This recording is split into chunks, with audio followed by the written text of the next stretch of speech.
Welcome to Unholy Inquiry, where each tale leads you deeper into a labyrinth of mystery waiting to be uncovered. This time, join us as we delve into Hercule Poirot and the last words that solved a murder. A fan-crafted story that pays homage to the genius and sophistication of Agatha Christie's iconic detective, Hercule Poirot. We are thrilled to have you with us on this captivating journey. Share your thoughts, let us know where you're tuning in from, and if you spot any details we missed, your feedback is invaluable. Together, let's continue to shape even more thrilling enigmas. Chapter 1. The Final Whisper. The room was silent. The only sound was the faint ticking of a grandfather clock, its pendulum swaying slowly, methodically. In the corner, the fire crackled weakly, the orange glow casting long, wavering shadows on the walls. The faint scent of cigars lingered in the air, mixed with the mustiness of old leather-bound books. It was the kind of room that felt like it held its breath, until with a sudden, almost imperceptible sound, the figure on the floor moved. A single gasp escaped from the lips of the woman who had found the body. Her trembling hand held a silk handkerchief to her mouth, her eyes wide with terror. She had known him well, but now, as she stared down at the lifeless form of Sir Charles, the man who had been her fiancé, she couldn't quite grasp the enormity of it. The police would be here soon, but the one who would truly solve this, that would be Hercule Poirot. Poirot was not yet on the scene, but his presence loomed. From his hotel room, the sharp edges of his mind worked tirelessly to solve the puzzle. But in this case, there was more to the murder than simple logic. There were emotions, hidden motives, buried secrets. And Poirot knew, as he sat in his study, that those were the true clues. Those were the things that would lead him to the truth. "Ah, Hastings," Poirot muttered, to himself, his fingers tapping lightly on the desk. Human nature is so very complex. A man may hide behind a mask for a lifetime, but sooner or later, the mask slips. He paused, a slight smile playing at the corner of his lips. "And when it does, mon ami, one must be prepared to see what lies beneath." The journey to the crime scene was swift, the quiet English countryside blurring past the car window. Poirot sat in the back, his posture immaculate, his mind already piecing together the first fragments of the puzzle. He knew the basics. The victim, Sir Charles, was a wealthy and well-respected gentleman, known for his charity work and for his strong influence in the community. He also knew that Sir Charles had been engaged to the woman who had found his body, the lovely but anxious Miss Evelyn Ray. But Poirot also knew there were secrets. They always were. The sooner one understood that, the sooner the truth would come to light. When Poirot arrived, he stepped out of the car with his usual calm, confident grace.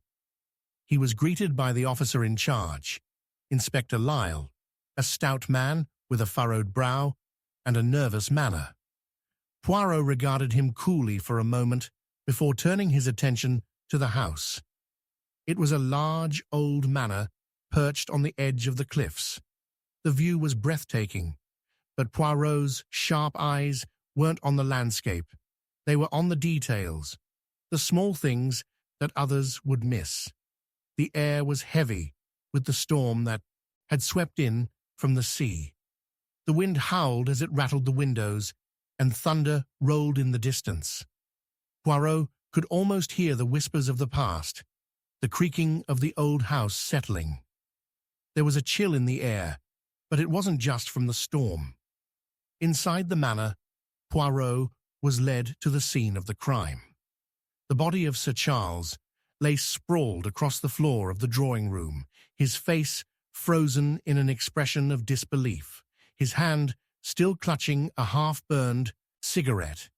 He was dressed in his evening attire, black tuxedo, perfectly tailored, but the luxury of his appearance contrasted sharply with the brutal nature of his death. There was no sign of struggle, no blood splattered around, nothing to suggest a violent confrontation. Just the body, the stillness, the final whisper of life that had faded. Poirot knelt down beside the body, his eyes narrowing. "What have we here, I wonder?" he murmured under his breath, inspecting the details. With a careful hand, he saw the burned cigarette, and the faint smell of tobacco still hung in the air, mingling with the scent of the room. But there was something odd about it, something that didn't quite fit. "Who discovered the body?" Poirot asked, turning to Inspector Lyle. "Miss Ray, sir," Lyle replied nervously. "She found him not 20 minutes ago." "Indeed? And what did she say?" "She was understandably shocked. She claimed she had come to see Sir Charles about a personal matter. She found him dead like this and screamed for help. The staff were all alerted." Poirot nodded, his gaze still fixed on the body. "And was anyone else in the house?" "Not that we know of. The housekeeper, Mrs. Barrett, was in the kitchen. The others were all in their rooms. No one seems to have heard anything out of the ordinary." Poirot stood slowly, straightening his coat with a flick of his wrist. "Very well. Let us begin with the obvious, shall we? Miss Ray is the fiancée. She is clearly distraught, but distraught people often speak in extremes. We must listen carefully to what she says." Poirot turned to the door, his sharp eyes taking in the room once more. "Inspector, tell me, what do you know of Miss Ray's background? Her motivations?" Lyle shifted uncomfortably. "Well, Miss Ray is... Well, she's from a respectable family, though not as wealthy as Sir Charles. There have been rumors that she didn't always get along with Sir Charles's family, though." "Rumors?" Poirot repeated. "Ah, but rumors are often the most telling of all. And what about Sir Charles himself? Did he have any enemies?" Lyle hesitated. "Not that we know of, sir. He was well liked in the community, had many friends. Though, well, there was talk of an affair. Some said Sir Charles was seeing another woman." Poirot raised an eyebrow.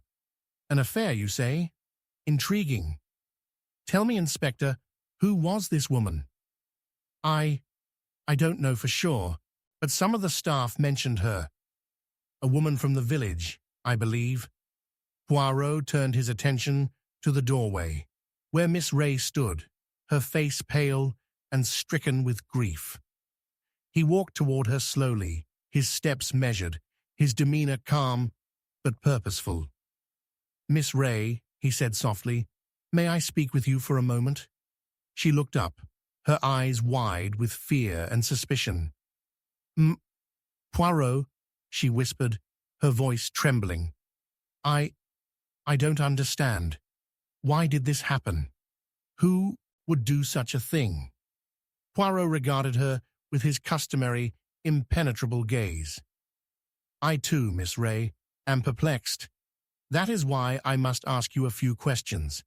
I assure you, I mean no harm, but I must understand the events of the evening." She nodded, her hands clasped tightly in front of her. "Anything, Monsieur Poirot. Anything to help find who did this." Poirot's eyes softened for a moment, as if weighing her words. "You and Sir Charles, you were in love, yes." Miss Ray flinched, as if the question pained her. "Yes, but you were not always happy."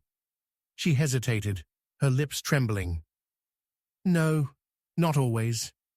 There were complications, family issues, misunderstandings, but I never thought he would be." She faltered, her words becoming a whisper. Poirot nodded gently, his tone soothing. I understand. But you must help me, Miss Ray. You must be honest with me. Was there anyone else? Someone who might have had reason to harm Sir Charles? She looked away, her eyes glistening with unshed tears. I don't know. I don't know who would want to hurt him. But I was going to tell him something tonight. Something important. Poirot's interest piqued. Something important? What was it, Miss Ray? She bit her lip, a sudden flash of fear crossing her face. I can't say just yet, but I had to tell him. I had no choice. Poirot studied her carefully, his mind already racing through the possibilities. The woman was hiding something, that much was clear. But what and why? As Miss Ray stepped back, clearly overwhelmed by the emotions swirling within her, Poirot turned to Lyle. Inspector, we will need to speak with the staff, and we must learn more about this affair. But for now, let us focus on what Miss Ray said.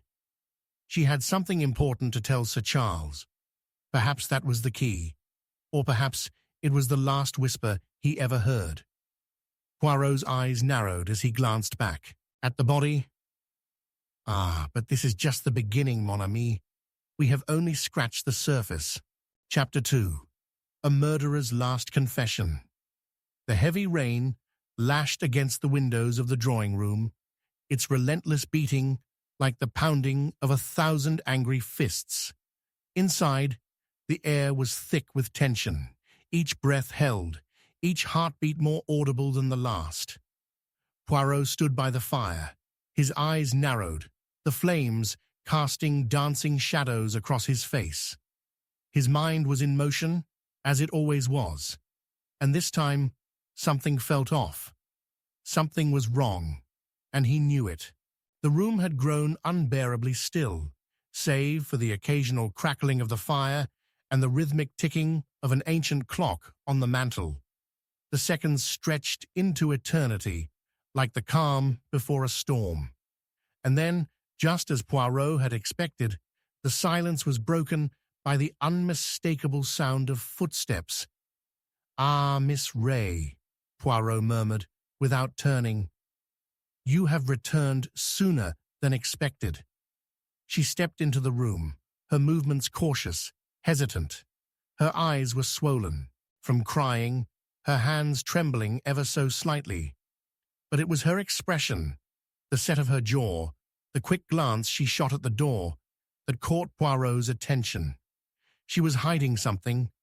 Poirot could feel it, as though the very air around her was charged with secrets. The way she held herself now was a stark contrast to the vulnerable woman he had encountered the night before. I need to speak with you, Monsieur Poirot," she said, her voice quivering, but firm. Her eyes were clouded with emotion, but there was something else there, a glimmer of resolve. I have come to confess." Poirot's head turned, his eyes locking onto hers with a sudden intensity. A confession? This was not what he had expected. He took a deliberate step toward her, the sound of his polished shoes echoing in the otherwise quiet room. "A confession," Poirot repeated, his voice smooth, controlled. "Ah, Miss Ray, you are not alone in this room. If you wish to confess, let us do so in the presence of those who can assist us. The police, perhaps?" She shook her head quickly, too quickly. No, it must be you, Monsieur Poirot. You are the only one who can understand." Poirot's sharp eyes scanned her face, noting the way her lips pressed together, the nervous clenching of her hands. Something was amiss. He had no doubt that she was hiding something. But what? "Very well, Miss Ray," Poirot said, his voice calm yet commanding. "Speak then. But understand, this, if you intend to confess, there is no turning back." Miss Ray hesitated for a moment longer before speaking. I I loved Sir Charles, but I was not the woman he thought I was. Her voice faltered, and she seemed to gather strength before continuing. I had my own secrets. I had my reasons for wanting him dead. Poirot's brow furrowed, but he said nothing. He simply waited, his gaze unwavering. He could feel the tension in the air, the weight of the words she was about to say. Each word was like a delicate thread, unraveling the fabric of the mystery he was so determined to solve. I was in love with another man, she whispered, her voice barely audible. A man who I thought could save me from this life. Sir Charles never knew. No one knew. But when I found out that Sir Charles was having an affair with another woman in the village, someone I'd never seen before, I lost control. I thought I could never escape him, never escape his suffocating love. I was desperate. I wanted to be free. Poirot listened intently, his sharp mind already working, already discarding parts of her confession as half-truths. But there was one thing that caught his attention. You speak of an affair, Miss Ray. A lover? A woman? Tell me more about this, if you please. Her eyes darted to the side, avoiding his gaze. I don't know who she was, but I saw them together, at the village pub, late one night. Sir Charles and another woman. I couldn't believe it. He promised me he would never betray me. And yet, he was. Poirot's mind moved swiftly, piecing together the fragments of her words. So, you killed him out of jealousy? No, she cried, shaking her head. No, I never meant for him to die. I didn't want him dead. I just wanted him to stop controlling me, to let me live my own life. But when I confronted him, when I went to him that night, I didn't know what would happen. Poirot's eyes narrowed. And what happened, Miss Ray? Her voice dropped to a whisper. I told him that I knew about the woman. I begged him to stop, to let me go. But he laughed at me. Laughed. Monsieur Poirot. He told me I was nothing, that I was too weak to leave him. And then in that moment, I lost it. I grabbed the letter opener from the desk. It was all I had, all I could think of. Poirot took a slow, deliberate step toward her, his gaze sharp and focused. You killed him, but you did not intend to. She nodded, tears streaming down her face. No, Monsieur Poirot, I didn't mean to. I wanted him to feel the pain I had felt. But it all happened so quickly. I didn't know what I was doing. Poirot stood motionless for a moment, contemplating her confession. His mind whirred with possibilities, each one more intricate than the last. There was something here that didn't quite add up, something that felt off. Miss Ray was telling the truth, or at least part of it, but Poirot had learned long ago that the truth was rarely as simple as it seemed. Miss Ray, Poirot said softly, his voice low, but filled with an intensity that made her flinch. You are not telling me everything. You are hiding something important. If you wish for my help, then you must be completely honest with me. Only then can I help you. Otherwise, your confession will be in vain. Her face crumpled in anguish, and she took a step back, her eyes wide with fear. I don't know what you mean. I've told you everything. Poirot shook his head, his expression grave. No, Miss Ray, you have told me only part of the story. You speak of your lover. But what of the affair you claim Sir Charles had? Who was this woman? What if there is more to this tale than you realize? She stammered, her voice shaking.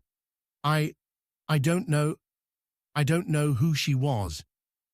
Poirot's eyes locked onto hers, his gaze unyielding. "But you do know more than you are letting on, Miss Ray. There is something you are afraid to tell me, something you think will destroy everything. Am I wrong?" For a moment, there was a flicker of something in her eyes, a fleeting moment of hesitation. But then she lowered her head, her shoulders shaking, with silent sobs.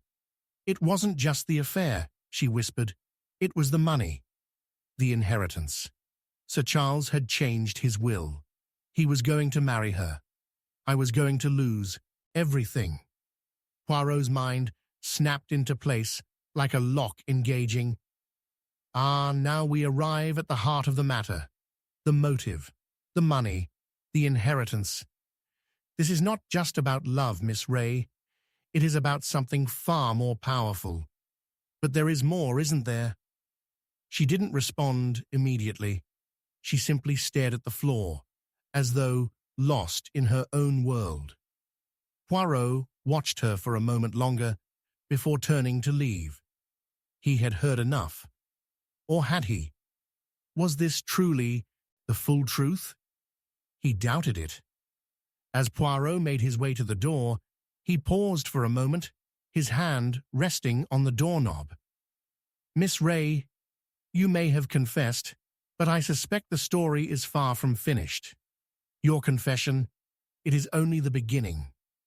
The last words hung in the air like a chilling reminder that even the most confounding of confessions could mask deeper, darker truths. Chapter 3. The Missing Clue. The storm outside raged with fury, as though the very heavens themselves had descended upon the earth in wrath. The wind howled, the rain lashed at the windows, and thunder roared like a beast in the distance. But inside the drawing room of the Ray Manor, all was eerily still. The fire in the hearth crackled weakly, casting flickering shadows across the room. Yet it was not the storm that sent a shiver through the air. It was the presence of a mystery that had not yet been solved. The question that lingered like an unseen hand pressing against the chest. The missing clue. Poirot stood in the center of the room, his hands clasped behind his back, his eyes scanning the surroundings with the utmost precision. His mind was sharp, as always, but today something gnawed at him, a feeling that something was slipping through his fingers. The case so far had been puzzling. The confession of Miss Ray had seemed to offer a clear explanation, but Poirot's instincts told him that the truth was not so simple. "Mon ami," Poirot muttered under his breath, "it is often the smallest detail, the one unnoticed by the eye, that holds the key to everything. But where is it? Where is that elusive clue?" His thoughts were interrupted by the sound of footsteps, slow, deliberate. Poirot turned, his gaze falling on Miss Ray, who had entered the room with a look of nervous determination. She was not the trembling woman he had seen days earlier. She was colder now, more composed. A woman who had learned the power of hiding her true emotions. "Ah, Miss Ray," Poirot said, his voice smooth, almost soothing. "You return to us. Tell me, what brings you here today?" She looked at him, her eyes wary. I wanted to speak to you about the missing letter, the one Sir Charles had received just before his death." Poirot's brow furrowed slightly. A missing letter? This was new. "A letter, you say? Tell me more, if you please." Miss Ray took a hesitant step forward, her hands clasped tightly before her. "I didn't want to mention it before, but I've been thinking about it a lot. Sir Charles had received a letter 2 days before he died. He was very secretive about it. He never told me who it was from, but he was nervous, I suppose. I saw him reading it in his study, his brow furrowed, his hands shaking. It was not like him at all." Poirot's sharp eyes never left her face. And what did you do when you saw him in this state? She looked down at the floor, clearly uncomfortable. I didn't know what to say. I asked him about it, of course, but he dismissed it, said it was nothing important. But I could see in his eyes that it was more than nothing. I think it might have been the reason he was so distant that evening. Poirot nodded thoughtfully. A letter. A letter that had caused Sir Charles to behave so strangely. This was the first time he had heard mention of it, and it was crucial. Poirot's mind raced, his thoughts flicking from one possibility to another. The letter had been kept from view, hidden away, and yet Miss Ray had seen it. She had witnessed the effect it had on Sir Charles. And the letter, Poirot continued, his voice calm but insistent. Where is it now? Have you seen it since that day? She shook her head, her face pale. No, I've looked for it, Monsieur Poirot. I've searched everywhere in the manor, but I cannot find it. It's as if it vanished. Poirot's lips pressed together in a thin line, and he turned away, his mind working through the new piece of the puzzle. A missing letter, the letter that had sent Sir Charles into a state of agitation. And now it was nowhere to be found. Mon Dieu, Poirot murmured softly. The missing clue. It was there, but now it is gone. For a moment, the two stood in silence, the only sound the crackling of the fire. Poirot's mind raced, connecting the dots between the letter and the events that had unfolded since Sir Charles's death. Who had sent the letter? Why had it been hidden? What did it contain? It seems, Miss Ray, Poirot said, his voice measured, but carrying an undercurrent of intensity, that we are not dealing with a simple crime. We are dealing with a carefully orchestrated web of deception, one that was meant to remain hidden. But who would want to hide something? Miss Ray asked, her voice barely above a whisper. Poirot turned to her, his gaze intense, his every word deliberate. That, Miss Ray, is precisely what I intend to discover. He stepped toward the door, his mind turning over the possibilities, each one more intricate than the last. There were many pieces to this puzzle, but none of them fit perfectly yet. The letter was the key, and until it was found, Poirot could not rest. As Poirot left the drawing room, the storm outside seemed to grow even more violent, the wind shrieking as it howled through the trees. But Poirot was undeterred. He would find the missing clue. He would uncover the truth. He always did. Later that evening, Poirot sat in his study, his hands steepled in front of him, his thoughts as sharp as ever. The missing letter. There was something about it that nagged at him, something that didn't quite make sense.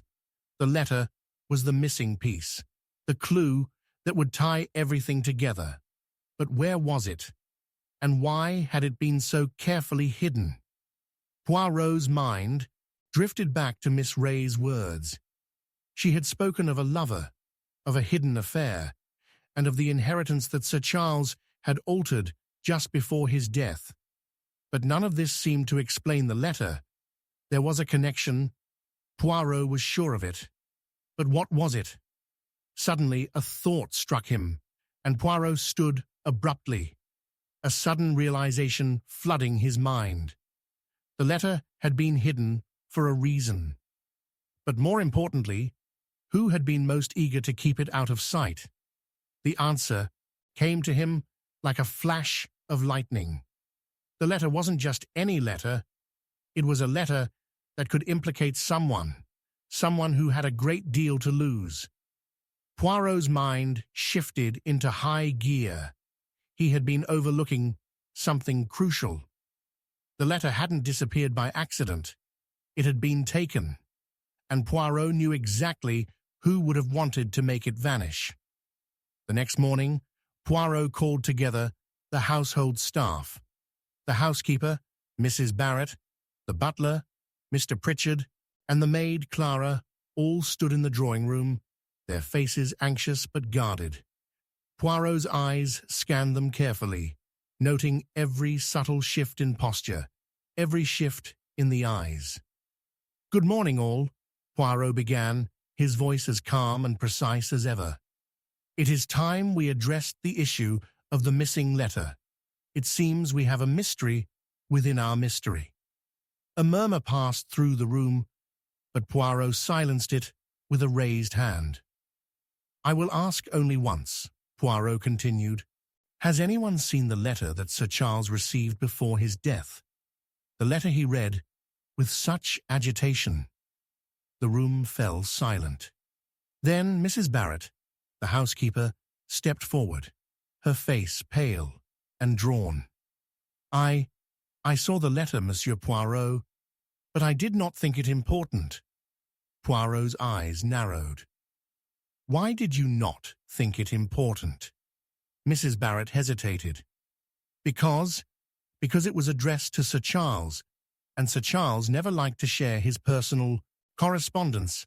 I thought it a private matter." Poirot's gaze sharpened.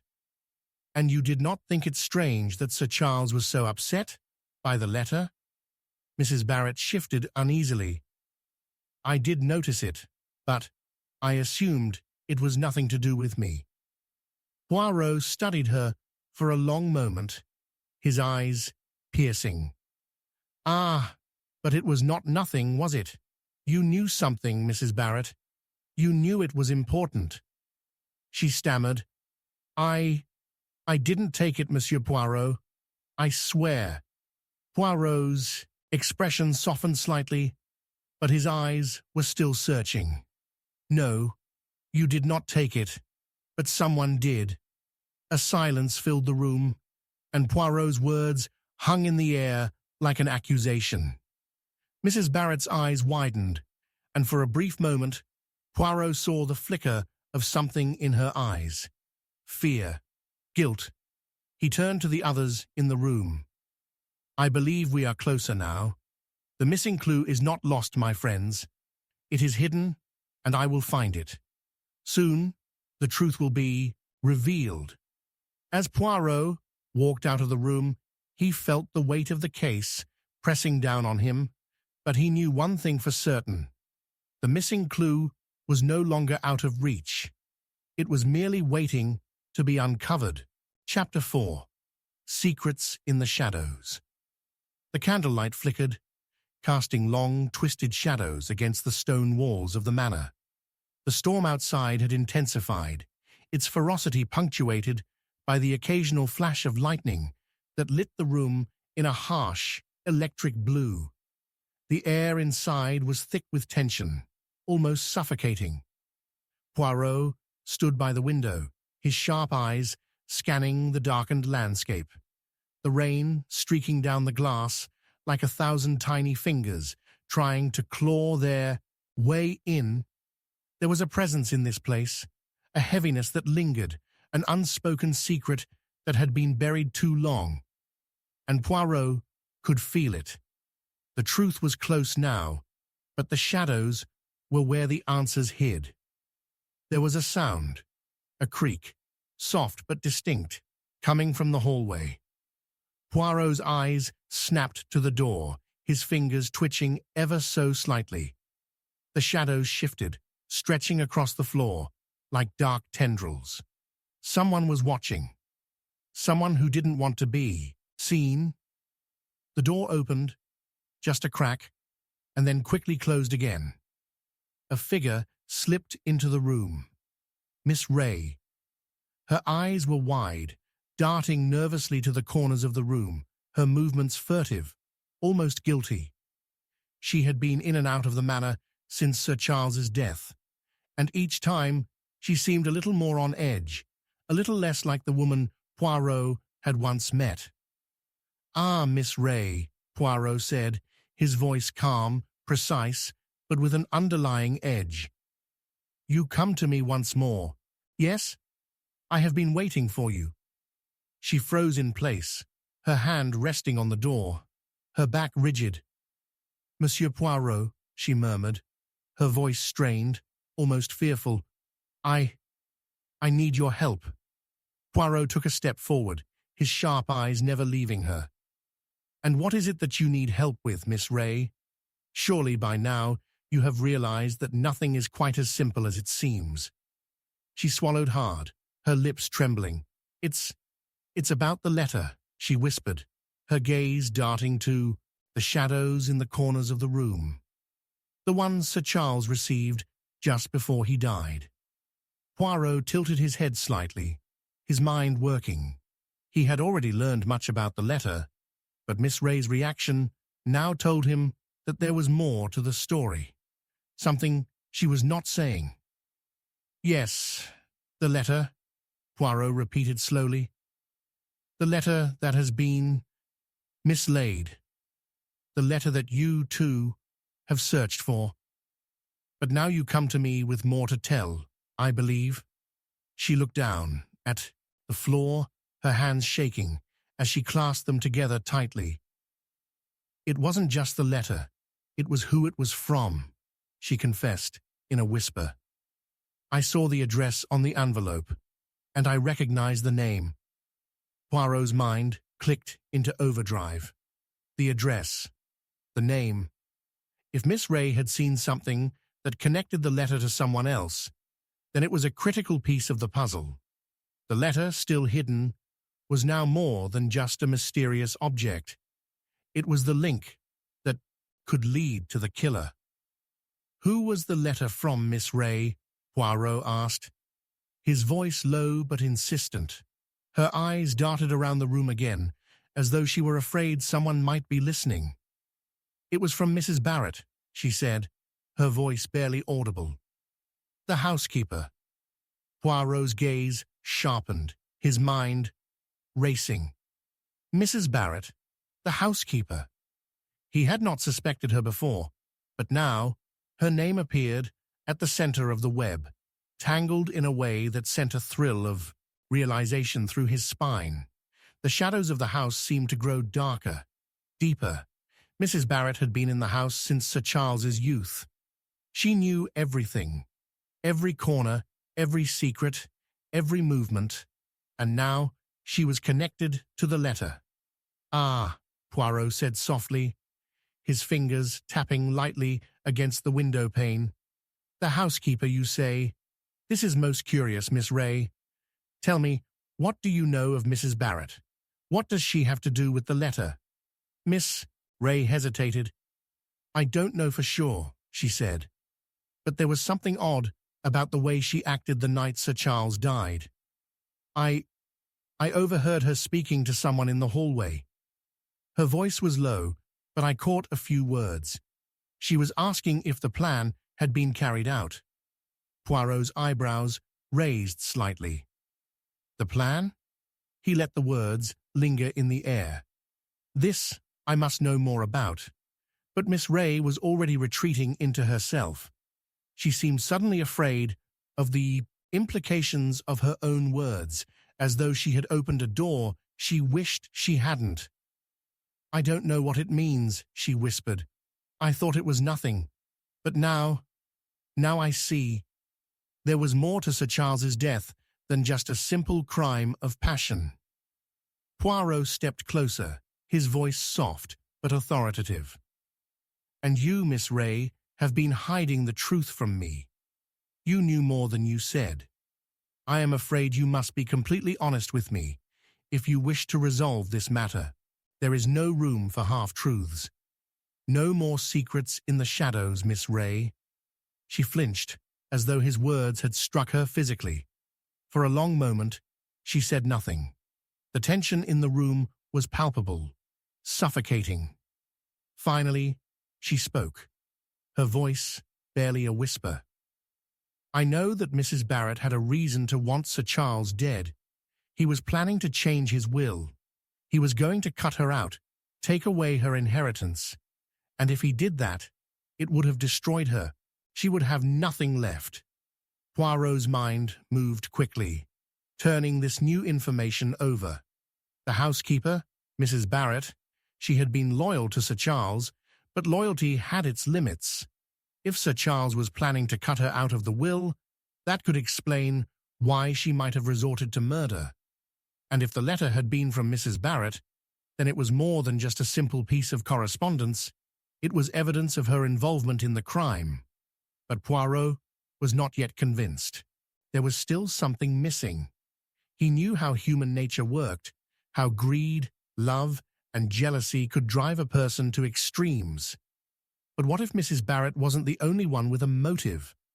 What if someone else was involved? A partner, an accomplice, someone who had played a more subtle role in Sir Charles's death? Poirot's mind raced. His eyes swept over the room again, taking in the details, his sharp gaze catching something that no one else had noticed. A slight scuff on the floor near the window, a faint disturbance in the dust on the shelves, a barely perceptible shift in the pattern of shadows on the wall.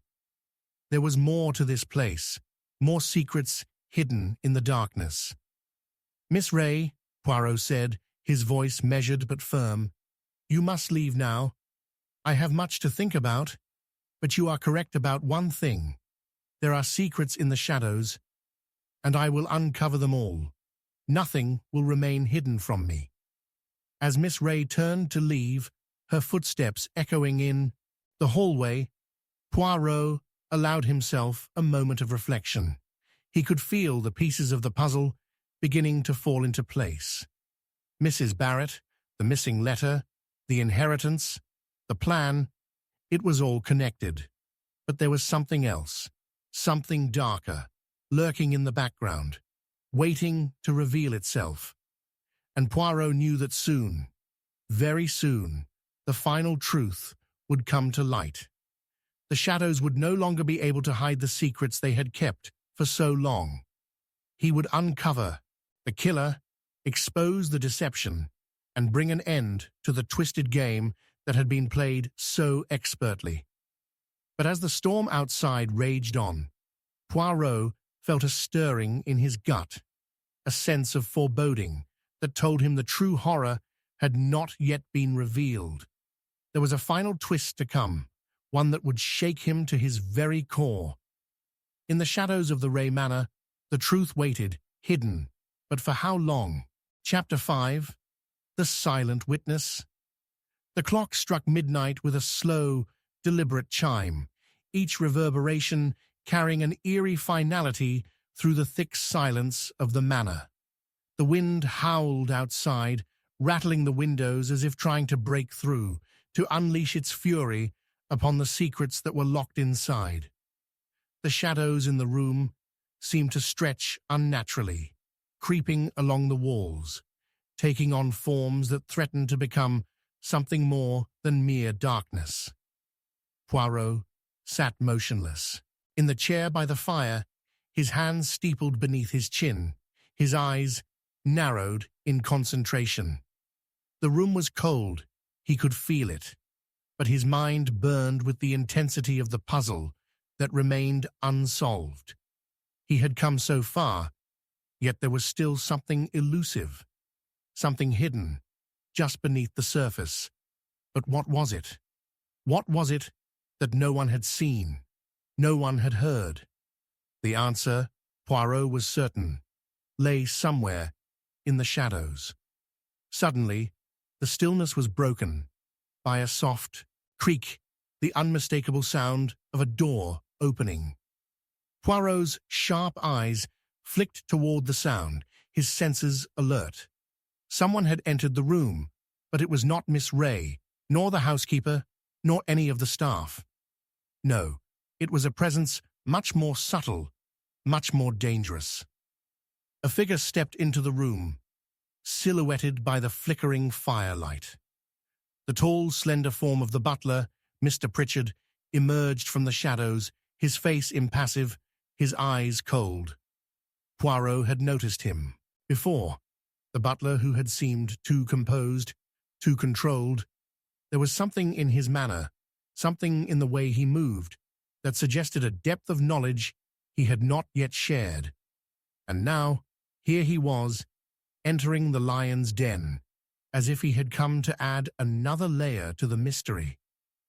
"Ah, Monsieur Pritchard," Poirot said, his voice as smooth as silk, but filled with the sharpness of a man who had already made up his mind. "You arrive just when the truth begins to take shape, yes? What brings you to this room at this late hour?" The butler's lips twitched slightly, but he remained composed, his eyes avoiding Poirot's gaze. I heard someone had come to speak with you, Monsieur Poirot," he said, his voice low and almost hesitant, as if he was struggling to find the right words. "I thought perhaps it was time I shared something of my own."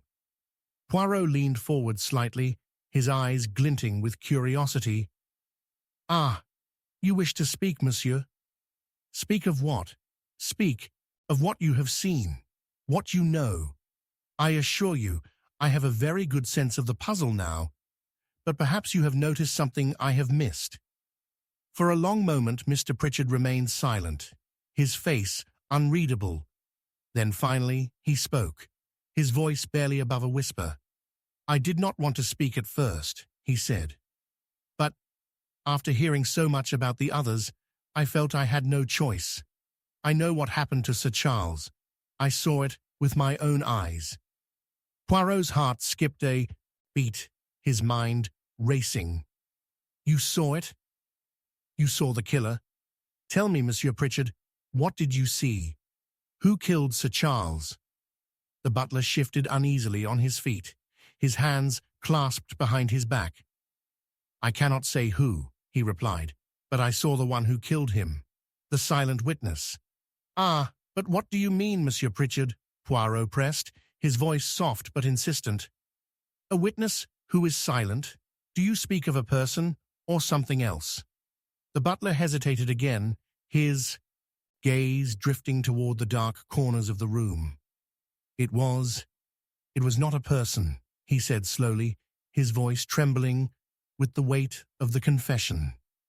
"It was something else, a shadow, a figure that watched us from the darkness.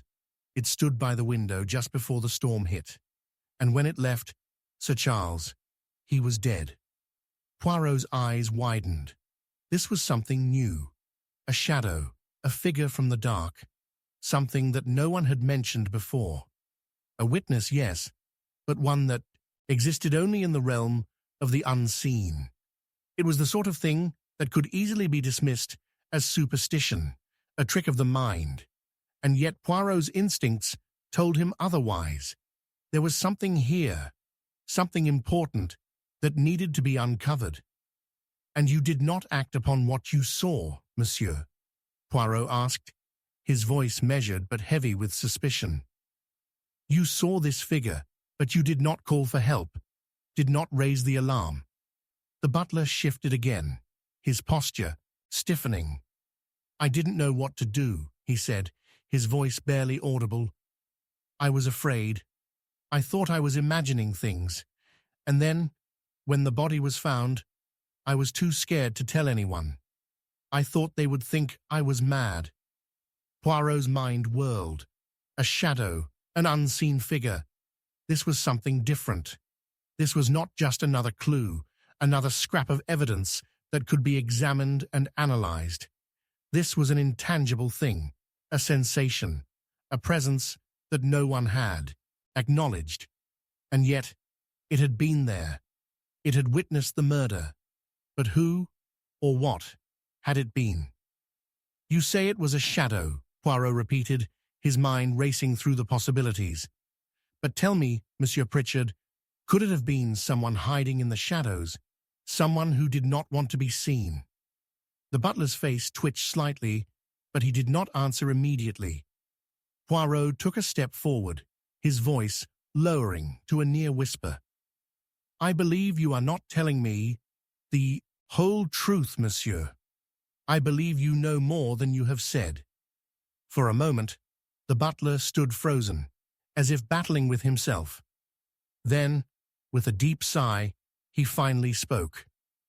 "It wasn't just a shadow, Monsieur Poirot," he said, his voice thick with regret. It was Miss Ray. Poirot froze, his mind reeling.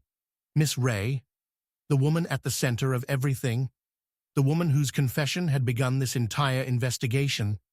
Could she have been the one in the shadows, the silent witness? No, it was too simple, too easy. Poirot had seen enough to know that the truth was never that clear. There was something more, something deeper. Miss Ray? Poirot echoed, his voice low with disbelief. But what would she have been doing there, monsieur? She was in the drawing room, as I recall. She was distraught, upset. Surely she could not have been the one you saw. The butler shifted uncomfortably, his gaze darting to the floor. I saw her, he insisted. I saw her, standing by the window. I didn't want to believe it, but I saw her face, half hidden in the darkness. I thought she was waiting for someone.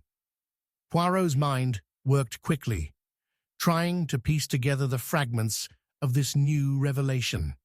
Miss Ray in the shadows, waiting for someone. But for whom? And why?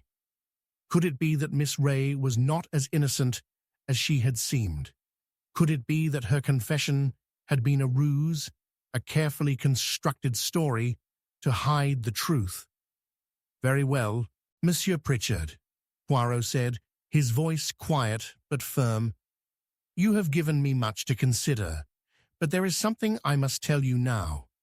The silent witness you speak of, was it truly Miss Ray, or is it possible that you are seeing only what you want to see? The butler's eyes widened, his breath catching in his throat. I don't understand, Monsieur Poirot. What do you mean? Poirot's gaze never left him, his eyes piercing, relentless. What I mean, Monsieur Pritchard, is that sometimes the things we see are not what we think they are.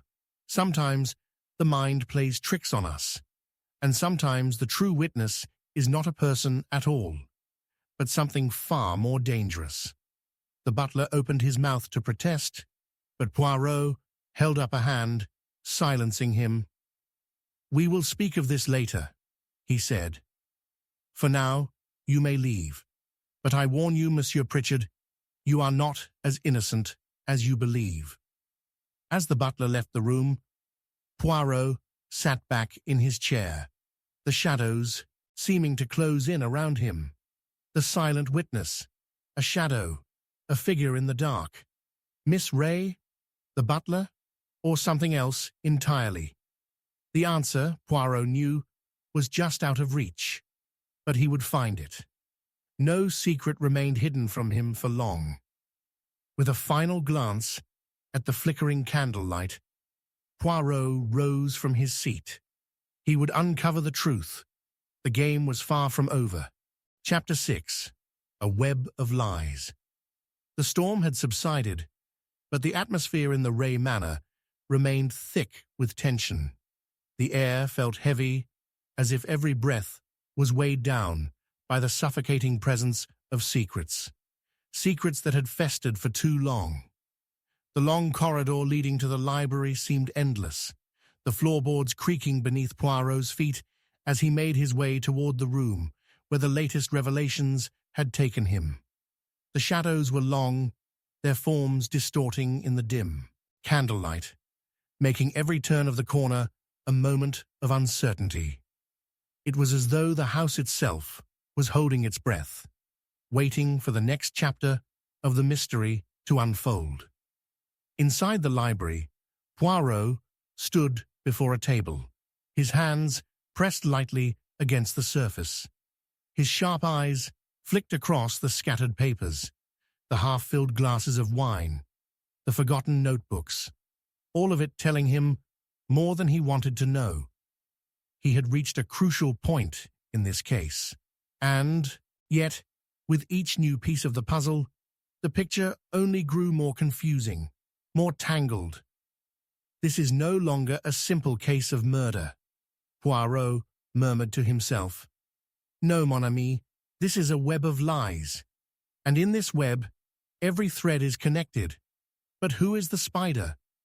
The sound of approaching footsteps interrupted his thoughts. He turned sharply, his posture as poised as ever. It was Miss Ray, her face drawn, her eyes shadowed by guilt, or perhaps fear. He could not be certain. But there was something about her that told him she was carrying a burden that had yet to be shared. "Ah, Miss Ray," Poirot greeted her, his voice smooth and controlled. "You have come at last. Tell me, how do you feel now? I believe we are close to the truth, yes? Or is it that we are only closer to a more tangled lie?" She did not answer immediately, her gaze flicking toward the window, where the last traces of the storm were fading into the night. "I don't know, monsieur. Poirot," she said softly. "I don't know what to think anymore. It's all a blur." Poirot studied her carefully, noting the way she gripped her hands together as though to keep them from trembling. He had seen this before, the mannerisms of someone caught between confession and denial. But Poirot knew that beneath the surface there was a complexity that was not immediately visible. "Tell me, Miss Ray," he said, his voice low but unyielding. "You have spoken much, but you have yet to speak of everything. What is it you are hiding? The truth is always clearer when it is faced directly." She looked at him then, her eyes meeting his with an intensity that was almost pleading. "I didn't mean for any of this to happen," she whispered. "You have to believe me. I never wanted him dead." Poirot stepped closer, his gaze unwavering. "Who, Miss Ray? Who are you speaking of? Sir Charles? Or perhaps someone else?" She faltered, as though his words had struck a nerve. "It wasn't supposed to end like this," she repeated, her voice growing softer.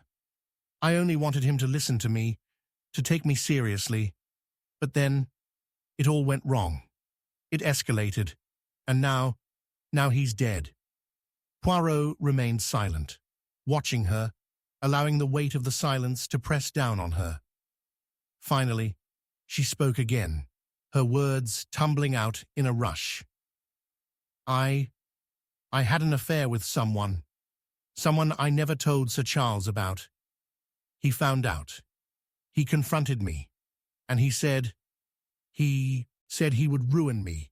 He would tell everyone, destroy me. He had that letter, the one from the other woman, the one I didn't want him to find. He said he would use it against me to make sure I would lose everything. Poirot's mind began to piece together the fragments she was offering. A letter, an affair, blackmail, a common enough motive, but one that carried a dangerous undercurrent of desperation. Miss Ray, it seemed, was trapped between two forces: the fear of losing everything and the crushing guilt of betraying the man she had once loved. "And what did you do, Miss Ray?"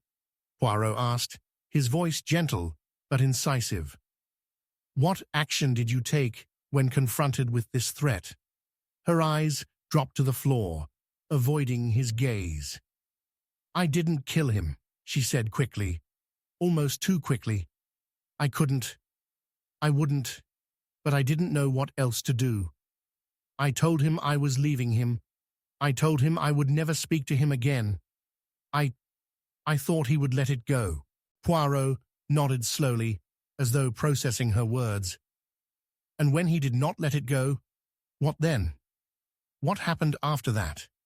She hesitated, her lips quivering. I don't know. I think I went to his study that night. I was angry.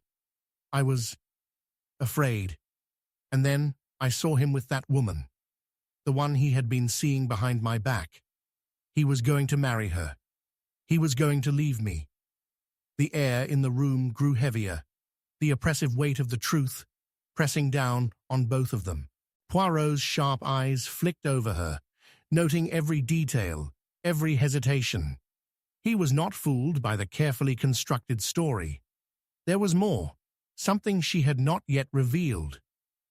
"And did you speak to him that night, Miss Ray?" Poirot asked, his voice even, but filled with an unspoken intensity. "Did you confront him, as you did before?" She nodded slowly, her face pale.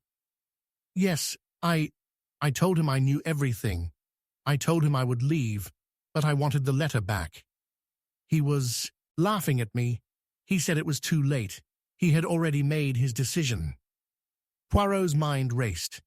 He could see the pieces of the story fitting together, but there were still too many gaps, too many things left unsaid. "And did you see this woman, Miss Ray? Did you confront her, as you confronted Sir Charles?" She hesitated, her eyes flicking to the side. "No, I didn't.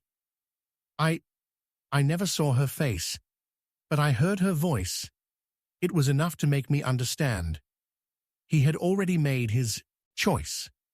Poirot's thoughts turned inward. There was something missing, something that didn't sit right.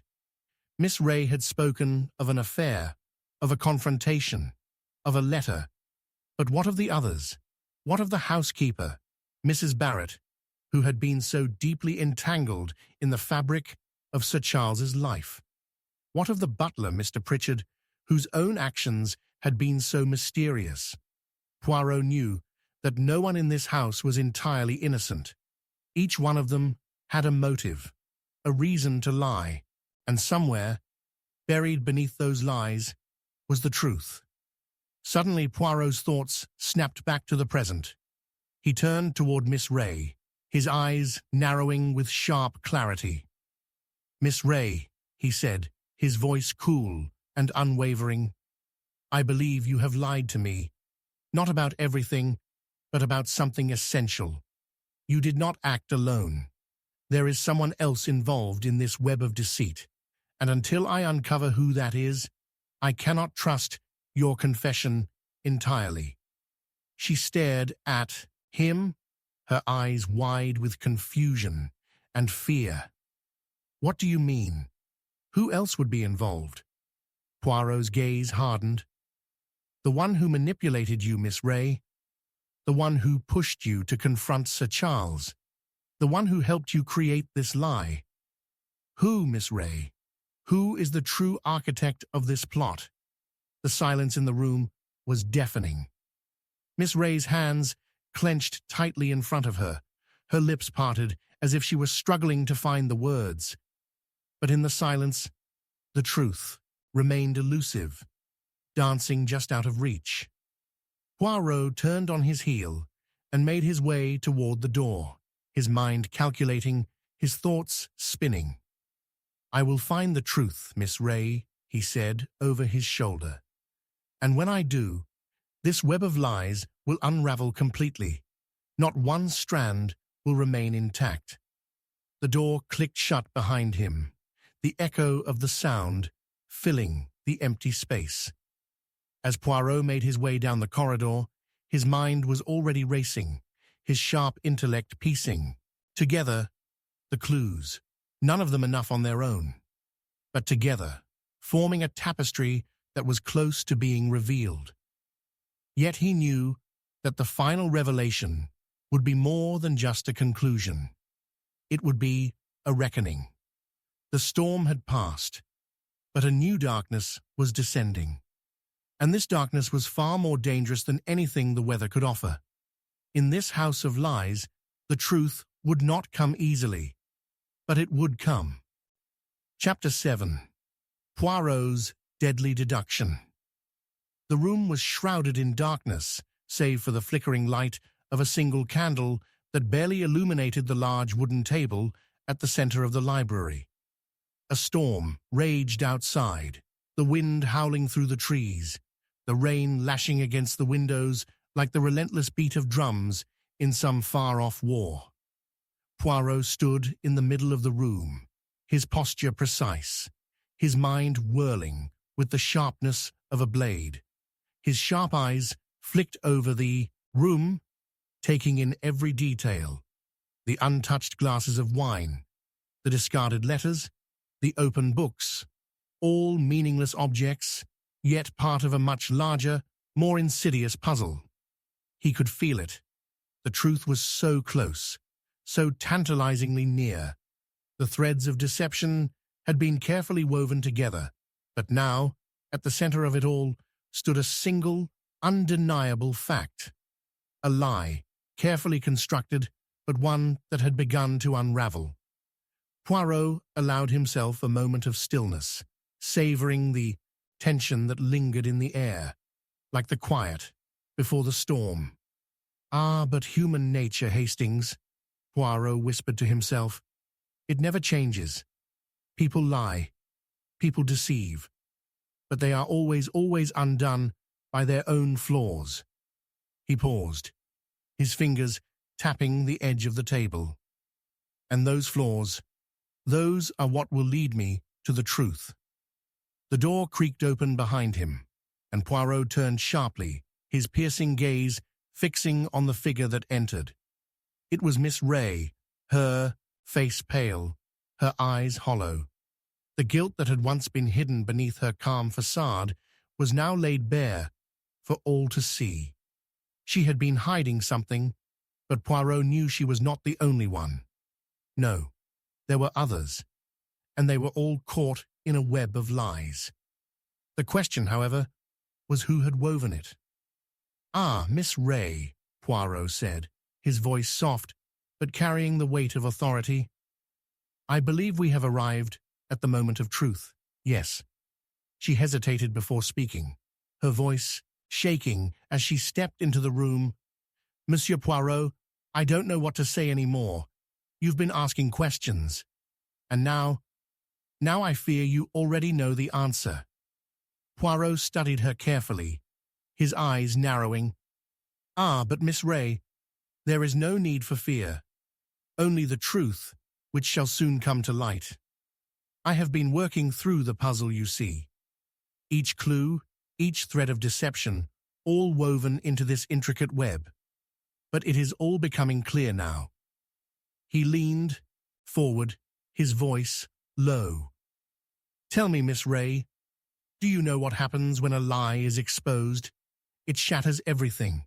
The trust, the hope, the love." She swallowed hard, her eyes flicking to the door, as if looking for an escape that she knew wouldn't come.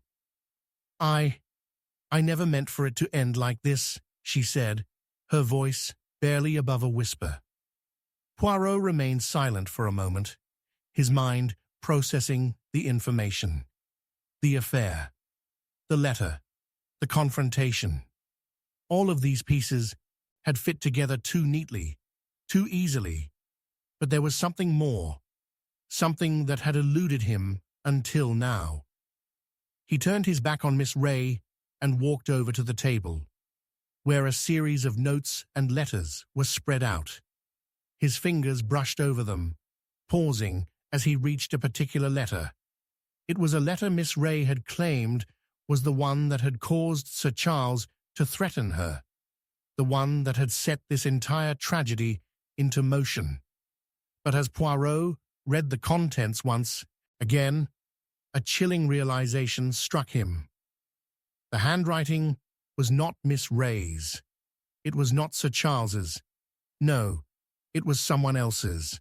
Someone who had been far closer to the situation than anyone had realized. Someone who had been quietly pulling the strings from the shadows. "Miss Ray," Poirot said, his voice cutting through the silence, "you have told me many things, but not everything. This letter, it was never meant for Sir Charles, was it?" Her eyes widened, her face draining of color. She took a step back, her breath catching in her throat. "What do you mean?" Poirot turned to face her fully, his eyes cold and precise. "I mean that this letter, Miss Ray, was not for Sir Charles. It was for someone else entirely. Someone who would stand to benefit from his death. Someone who would gain everything by keeping you and your secrets in the dark." She shook her head, her lips trembling, as she stepped backward. "No, that's impossible. Poirot held up a hand to silence her. "Do not lie to me, Miss Ray. I have already deduced the truth. This letter was never meant to be a warning to Sir Charles. It was a means of control, a tool to keep you in check. And the person who wrote it, who else could it be but the one who knew your deepest secrets, the one who watched you, waiting for the right moment to strike?" For a moment, there was only silence. Then, Miss Ray collapsed into a chair, her hands clutching the arms tightly as if trying to hold herself together. You know, don't you?" she whispered, her voice thick with tears. Poirot's lips curled into a small smile, one that was devoid of any warmth. "Ah, yes, Miss Ray. I know. It was your dear friend, Mrs. Barrett, the housekeeper." The words hung in the air like a heavy fog. Miss Ray looked up, her face contorted with disbelief. "Mrs. Barrett? But she was always so loyal. She helped me when I— Yes, of course she did. She helped you, and she watched you. And all the while, she was plotting her own rise to power. She knew that Sir Charles would soon cut her off, leaving her with nothing. But she had her own plans, and when you were so desperate, so vulnerable, she seized the opportunity." Miss Ray's eyes darted from Poirot to the floor, as if searching for something that might explain the terrible truth. But why would she do such a thing? Poirot took a step forward, his voice soft but filled with a quiet fury. "Because, Miss Ray, Mrs. Barrett had everything to gain from Sir Charles's death: the inheritance, the power, the control over the manor. She knew everything about Sir Charles's affairs, his wealth, his secrets. And she knew that you, Miss Ray, were the only one who could threaten her plans. So, she manipulated you. She manipulated your fear, your desperation. She made you believe that Sir Charles would ruin you, and then she used that fear to push you into a position where you would do what she wanted." Poirot paused, allowing the weight of his words to settle into the room like a heavy fog. Miss Ray sat still, her face pale, her hands clenched tightly together. The truth had come crashing down on her like an avalanche, and there was no escaping it now. "You see, Miss Ray," Poirot continued, his voice measured but firm, "you were never meant to be the killer, but you were the instrument of her plan. She made you the perfect pawn, and in doing so, she ensured that the truth would remain hidden, buried beneath a web of lies." Miss Ray's voice trembled as she spoke. "But I didn't kill him. I swear I didn't." Poirot looked at her, his eyes softening just a fraction. "No, Miss Ray, you did not kill him, but you were complicit. You played a role, whether you knew it or not. And Mrs. Barrett, she is the one who pulled the strings." Just then, the door to the library burst open, and in strode Mrs. Barrett herself, her face composed, her hands folded neatly in front of her. But Poirot saw the flicker of something behind her eyes, the same thing he had seen in every guilty soul before her. It was the look of someone who knew they had been caught. "You're too late, Monsieur Poirot," Mrs. Barrett said coldly, her voice steady but with an underlying tremor. "I have already won. There is nothing you can do now." Poirot's eyes locked onto hers, his expression unchanged. "Ah, but you are mistaken, Mrs. Barrett. The game is not over yet. You see, I have already deduced the final move. You have played your hand, but I have seen through your lies." For a moment, there was silence. Mrs. Barrett's lips curled into a thin smile. "You think you know everything, don't you?" Poirot's gaze hardened. "Yes, I do. And I will expose you for what you truly are." The storm outside had ceased, but the tension in the room remained thick and suffocating.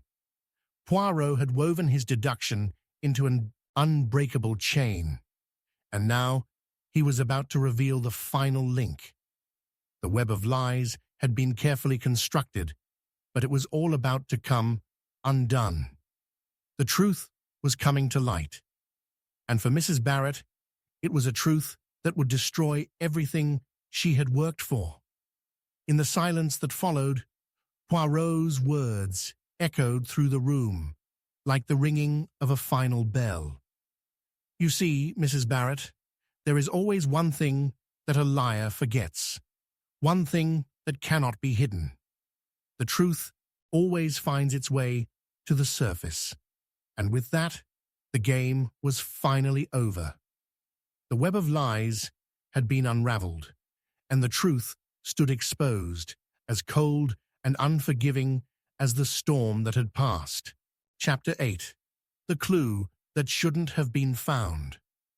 The moon hung high, an eerie sentinel in the stormy sky, casting an unnatural light over the narrow alley. A shrill scream shattered the silence, echoing through the cobbled streets. A figure stumbled from the shadow, drenched in the night's bitter rain, her face a mask of terror, eyes wide with disbelief.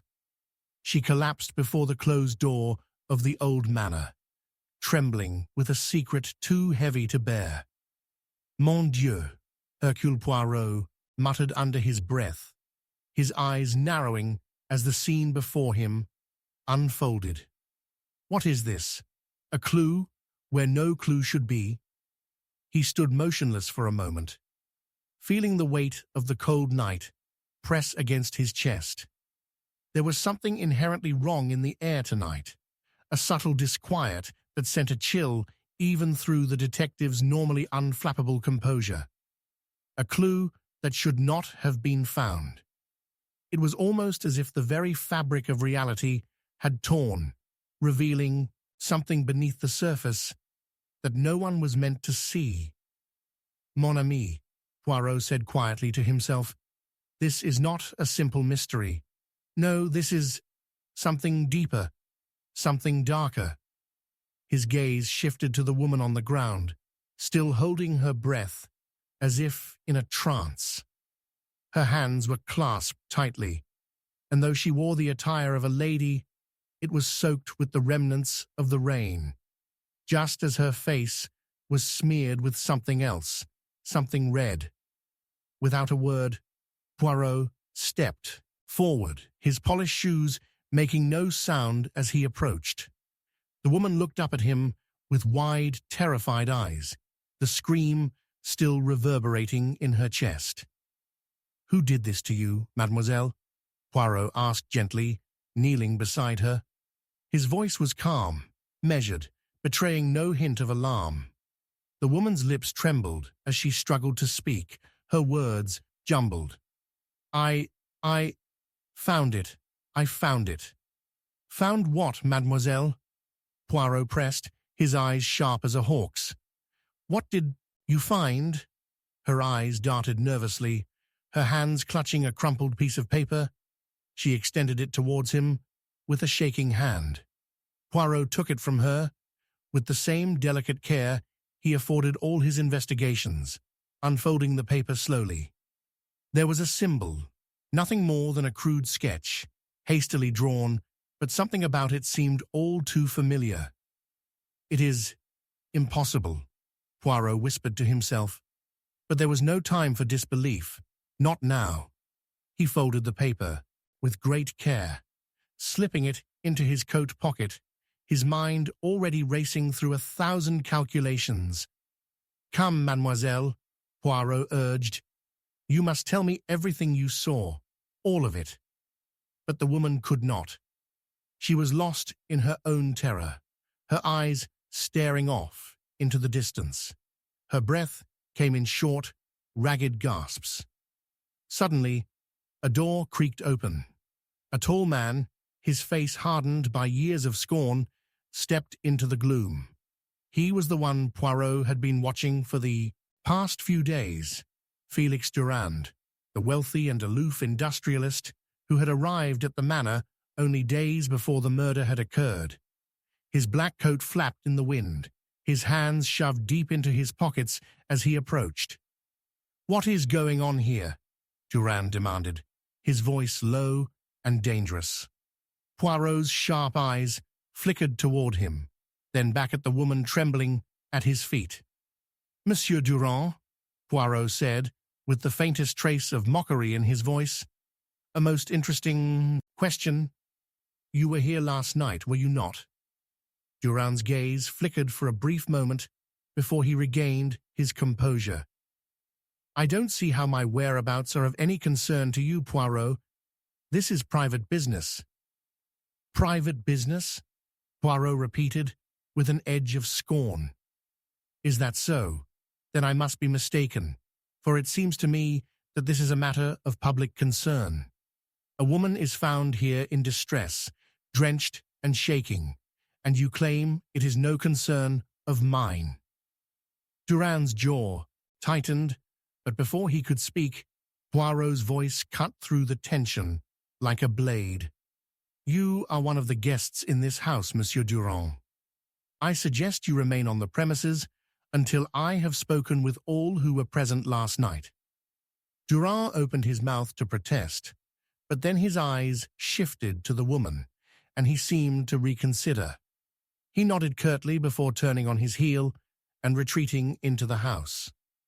Poirot's gaze lingered on him for just a moment before turning back to the woman, still trembling. She had collapsed again, her head hanging low as if the weight of her own fear had crushed her spirit. Poirot could see the terror in her eyes, but also something else, a deep, unspoken dread that went beyond mere fright. This was not just a victim of a crime, this was someone who had seen too much. "I know this frightens you, mademoiselle," Poirot murmured, "but you must tell me what you saw. This is the only way we will solve this mystery. Trust me." She nodded weakly, tears falling from her eyes. I was in the library. I saw him. It was Felix. He was holding something. A letter. But no, it wasn't just a letter. It was—" She stopped, her face contorting in agony, as if the memory was too painful to bear. Poirot leaned in closer, his voice barely a whisper. "What was it, mademoiselle? What did you see?" The woman's voice was barely audible now, but Poirot caught every word. "It was a letter with a symbol." That symbol, Poirot's mind raced, his thoughts a blur of calculation. That symbol. He had seen it before, in the library. On the desk of one of the other guests, a man named Lord Edward Grange. It was no mere coincidence. "I will need to speak with Lord Grange," Poirot said, his tone suddenly sharp. Immediately, the storm raged outside as Poirot sat across from Lord Grange, his sharp gaze never leaving the man's face. The air between them crackled with tension, the faint tick of a distant clock marking each second like the beat of an impending storm. "Lord Grange," Poirot began, his voice calm but firm, "I have been told that you were in the library last night. Can you explain why you were there?" Lord Grange's aristocratic features remained unreadable, but Poirot could detect the faintest tremor in his hands as he poured himself a drink. The glass clinked softly against the crystal as he raised it to his lips. "I was simply looking for a book," Grange replied smoothly, but there was something in his eyes that gave him away, something that told Poirot he was lying. "A book for the journey home." "And yet," Poirot continued, "it seems you left something else behind. Something far more important than a book." Grange's eyes narrowed ever so slightly. "I don't know what you mean." Poirot smiled thinly. "Ah, but I believe you do, mon ami. You left behind a letter bearing the symbol that our unfortunate friend found just moments ago. Poirot allowed the words to hang in the air like a heavy weight, pressing down on the man before him. Grange's face tightened. He placed his glass down, his fingers curling around the rim as if to anchor himself. "You've been watching me, Poirot. Is that it?" "I do not need to watch you, Monsieur Grange," Poirot said coolly. "I merely observe what is before me. You see, I have a gift for noticing the small things, the things that others overlook. And in your case, I noticed something troubling. The way you handled that letter, the way you flinched when you saw the woman. Your guilt is written in every gesture." Lord Grange's lips parted as if he were about to speak, but Poirot raised his hand to silence him. "Ah, but it is not you who is the killer," Poirot said, leaning back in his chair. "No, you are simply a pawn in a much greater game. A game that involves betrayal, a hidden identity, and a final, devastating truth." The clock ticked again, and in that moment, everything fell into place. The letter, the symbol, the woman's discovery.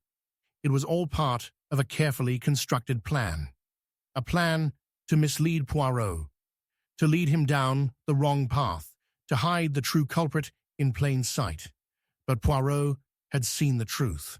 And now, with a final, devastating realization, the pieces of the puzzle clicked together. The killer was closer than he had ever imagined. "Mon Dieu," Poirot whispered, his voice full of regret. "It was you all along." The room was deathly silent as Poirot turned to face the final suspect. The woman, the one who had seemed the least likely, had played them all for fools. She was not a victim. She was the mastermind. And with a cold smile, she revealed the truth. "Ah, human nature, Hastings," Poirot murmured, his gaze lingering on the woman who had once been his ally. "It never changes." And with that, the final pieces fell into place, and the story of betrayal, deception, and twisted motives came to its chilling end. Chapter 9. Betrayal in the Room of Secrets. The sound of the clock ticking in the hallway was deafening. Each beat echoed through the old house, reverberating off the walls like a drumbeat in the silence of the night.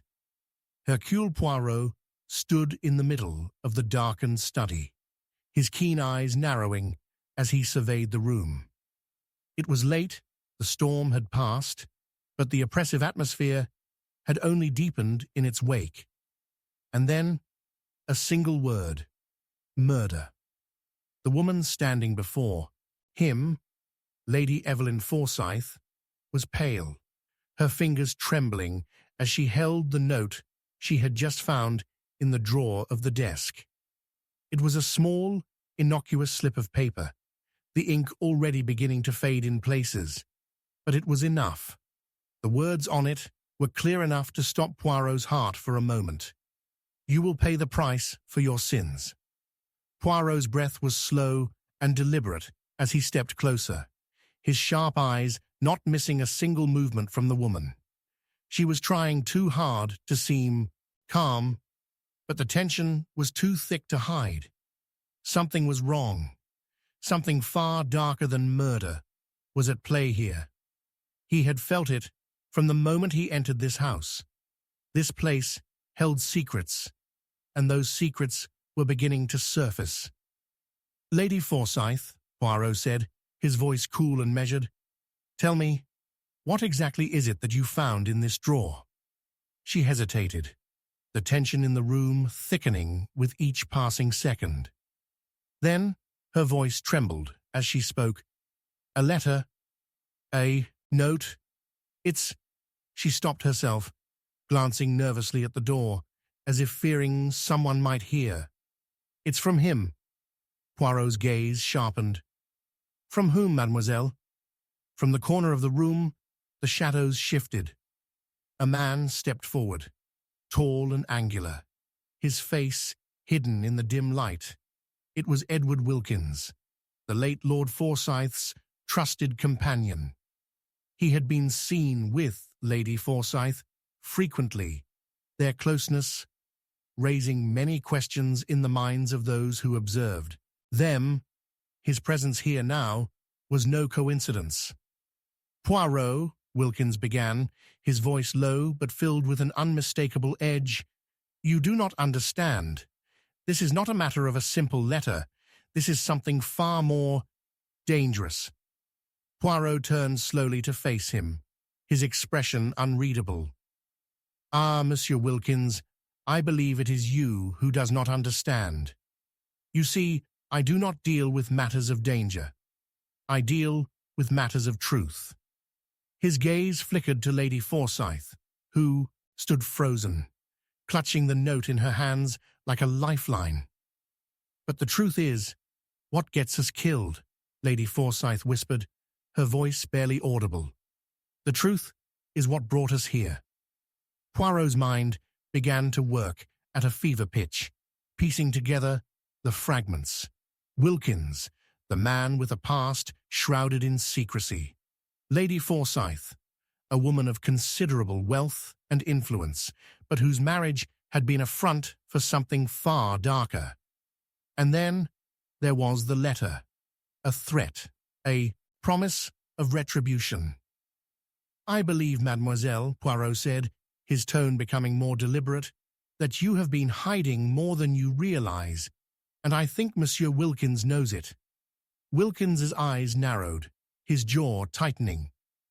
"You're wrong, Poirot. You don't know what you're talking about." Poirot smiled faintly. "Ah, but you see, I do know, Monsieur Wilkins. I know that you were in this very room last night, and I know that the letter you hold in your hands is not the first one to have arrived. No, the first one came much earlier, and I believe that it was not the only message left behind." The tension in the room grew palpable as Lady Forsyth exchanged a look with Wilkins. Poirot's eyes flicked between the two of them, each hiding something, each holding a part of the puzzle. There was betrayal here, a silent agreement between them to keep something hidden from Poirot, something that in time would prove to be their undoing. The woman stepped forward, her voice faltering as she spoke again. "You have no idea what this man has done, Poirot. He's been in league with someone else, someone we trusted, and now," she faltered, struggling to find the words, "now we are all caught in the trap." Poirot's thoughts raced. Someone they trusted. The puzzle pieces clicked into place with a suddenness that took him by surprise.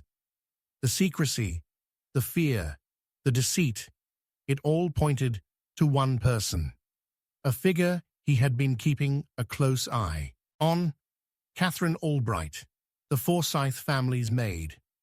She had been dismissed in the past, but something about her involvement in this house felt wrong.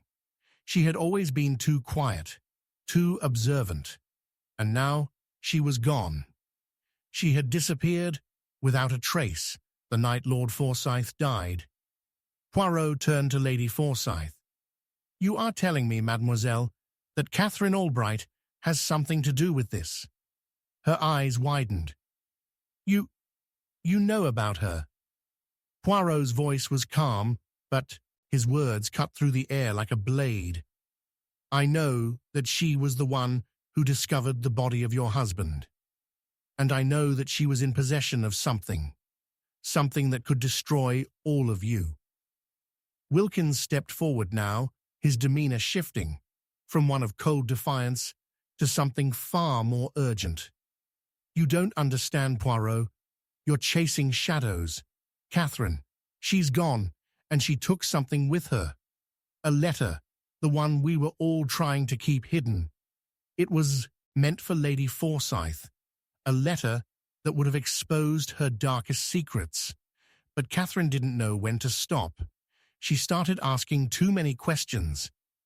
Poirot felt a flicker of unease deep within him. This was more complicated than he had initially thought. Catherine Albright's disappearance was no accident.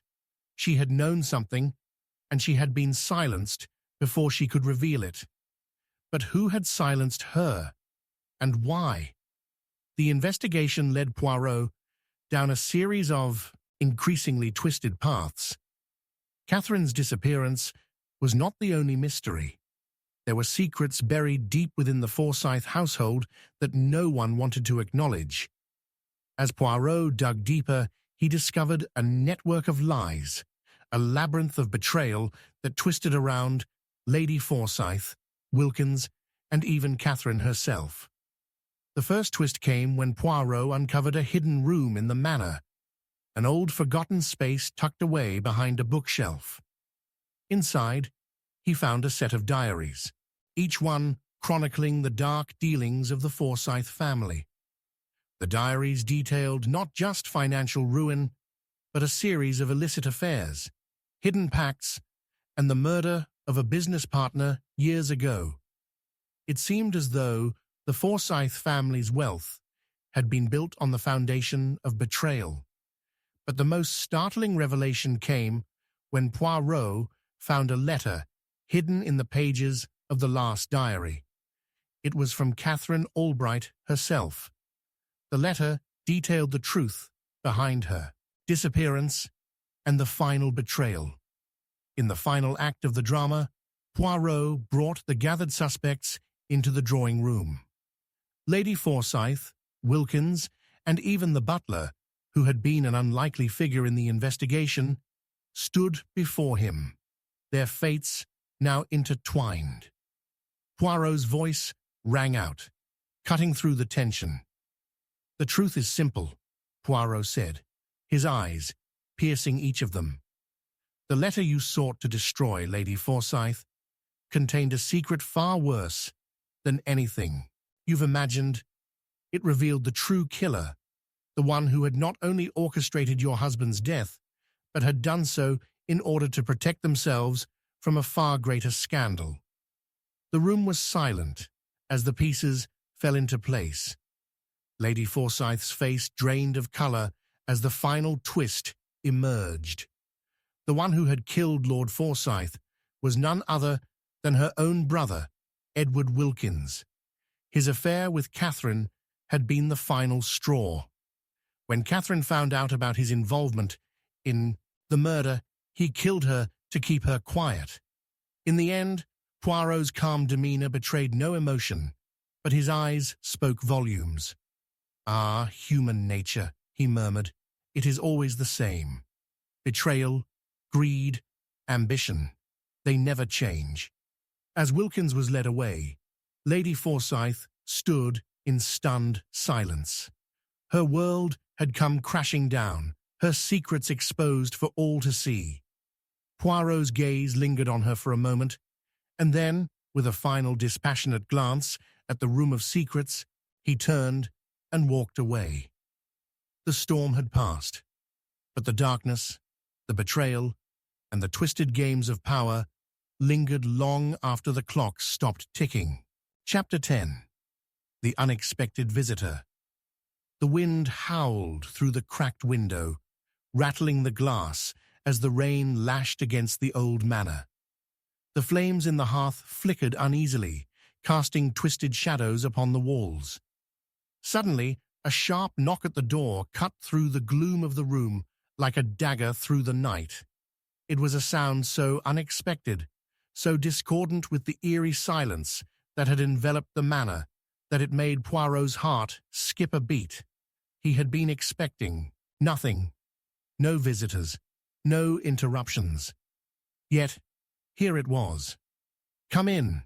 Poirot's voice was a smooth command, betraying no hint of the unease that stirred beneath his calm exterior. The door creaked open, and a figure appeared in the doorway, standing just beyond the threshold, shrouded by the shadows. Poirot's eyes immediately sharpened. There was something in the way the figure stood, the way the cloak billowed around them, something so precise, so deliberate, that it made Poirot's mind race. He had not anticipated this encounter, yet here it was.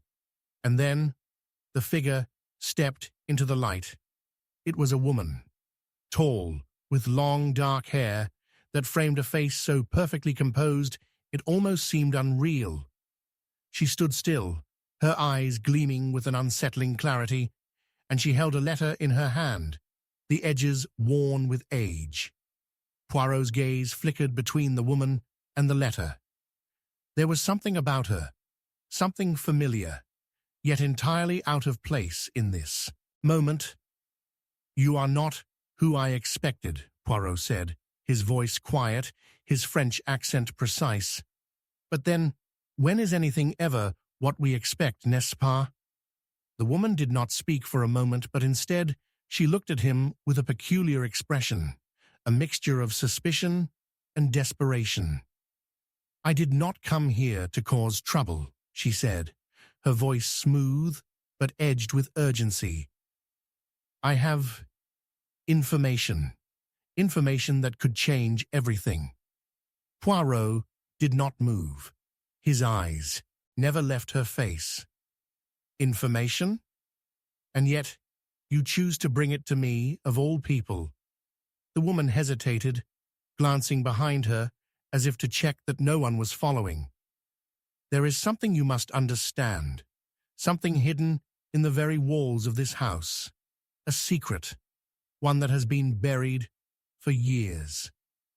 Poirot's mind worked quickly, spinning through the possibilities. This was no ordinary visitor.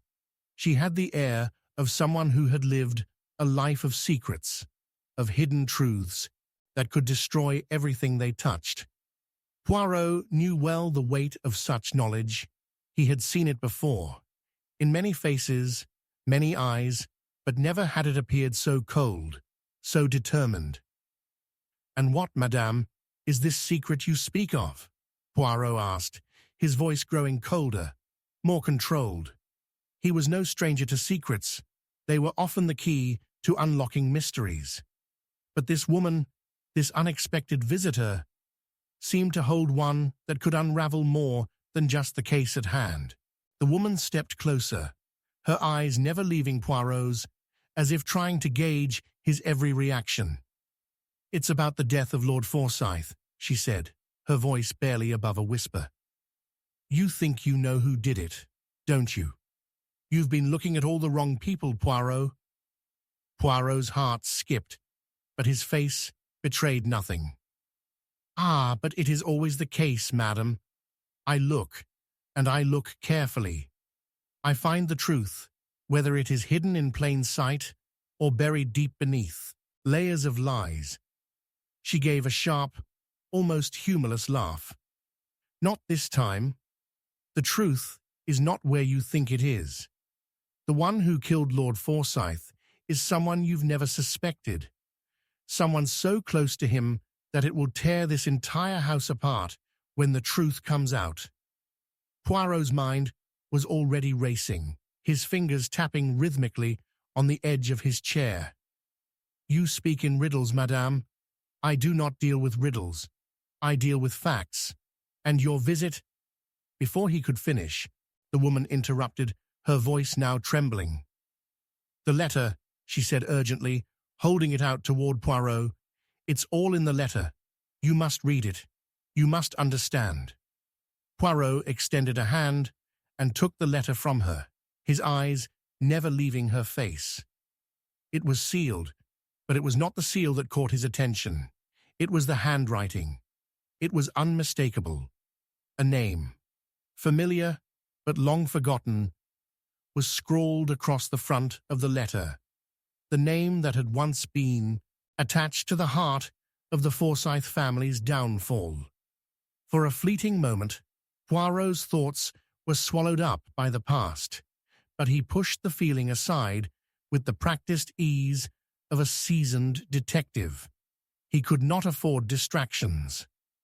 He unfolded the letter, and as he read the contents, the room seemed to grow colder. The words on the page were damning, and yet they raised more questions than answers. The woman watched him closely as Poirot read, His mind worked furiously, piecing together the implications of what he had just read. It was a confession, a letter written in desperation from someone on the inside, and it was pointing directly to someone in this very house. Poirot looked up sharply, his eyes narrowing. This letter, it implicates someone who has been here all along, someone who has been lying to me. The woman did not respond immediately, but Poirot could see the guilt written all over her face. She knew more than she was letting on, and yet she was not the one who had written the letter. No, her role was different. She was the messenger, and the message was clear. Poirot had been wrong about everything. "You see, madam," Poirot said softly, "human nature is a complicated thing. We all believe we know the truth, but sometimes the truth is not what we expect, and sometimes it takes an unexpected visitor to open our eyes." The storm outside had worsened, and the rain lashed against the windows like a furious beast. Poirot stood, turning the letter over in his hands, pondering its implications. But just as he was about to speak, there was another knock at the door. This time, more urgent, more insistent. Poirot did not move. He was deep in thought, the threads of the case stretching taut in his mind, but they had not yet come together. The letter had given him a glimpse into the truth, but it had also clouded the waters. There was someone in this house who had killed Lord Forsyth, and Poirot knew that the final twist was yet to come. The door creaked open again, and this time the visitor was different. A man, tall and composed, stepped into the room. He was dressed in black, his face shadowed by a wide-brimmed hat that obscured his features. His presence was immediate, commanding the attention of everyone in the room. "I believe you've been expecting me, Poirot," the man said, in a voice that was both smooth and menacing. Poirot's eyes flashed with recognition. It was the man who had been hiding in plain sight, the one who had been playing the role of the innocent bystander, but whose motivations had always been shrouded in mystery. The final piece of the puzzle had just walked through the door. "Ah," Poirot said, a faint smile curling on his lips. "I thought you might arrive, but I had not anticipated this dramatic entrance." The man did not respond, his gaze locked on Poirot, and in that moment, Poirot understood everything. The unexpected visitor had finally arrived, and with him, the truth would be exposed. The final reveal came swiftly. The man, the one who had seemed so disconnected from the chaos, was the one who had orchestrated the entire affair. He had been pulling the strings from behind the scenes, manipulating those around him with a carefully constructed web of lies. And the twist, oh, the twist, was devastating. The woman who had come to Poirot, who had seemed so innocent, was in fact complicit in the murder. She had played her part, acting as a decoy, distracting Poirot from the true culprit, but it was her betrayal that had set everything in motion. As Poirot closed his eyes for a moment, letting the truth wash over him, he knew one thing with certainty. The unexpected visitor had not come to bring answers. He had come to bring closure. "Mon Dieu," Poirot murmured softly. "Human nature, Hastings. It is always the same, non? We deceive ourselves until the truth is so undeniable that we cannot help but face it." And with that, the case was closed. But the shadow of betrayal would linger in the room long after the visitors had departed, and the storm had passed. Chapter 11. The Truth Beneath the Lies. The storm outside raged with a fury that seemed to match the turmoil inside the old manor. The wind screamed through the narrow corridors, rattling the windows with a force that threatened to tear the very fabric of the house apart. Inside, The atmosphere was thick with tension, as if the walls themselves held their breath. Hercule Poirot stood by the grand window, his eyes narrowed as he surveyed the darkened sky. The rain fell in sheets, creating a blur of movement outside, but within, the stillness was almost suffocating. Suddenly, there was a sharp knock at the door. Poirot's head turned, his eyes flicking briefly to the sound. He had been expecting this. He had known, from the moment the last piece of the puzzle had fallen into place, that this moment would come. It was inevitable. "Come in," Poirot said calmly, his voice cutting through the silence like a knife. The door creaked open, and a figure stepped.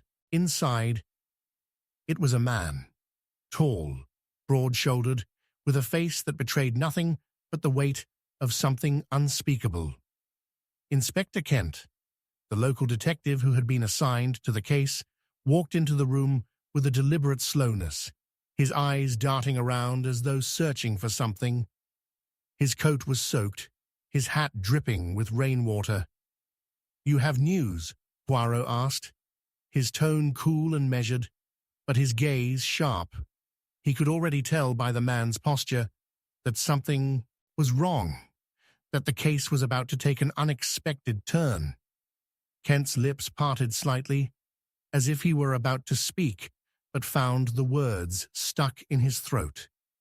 He looked down for a moment, gathering himself, before meeting Poirot's eyes. "I don't know how to say this, Poirot, but we found something in the garden."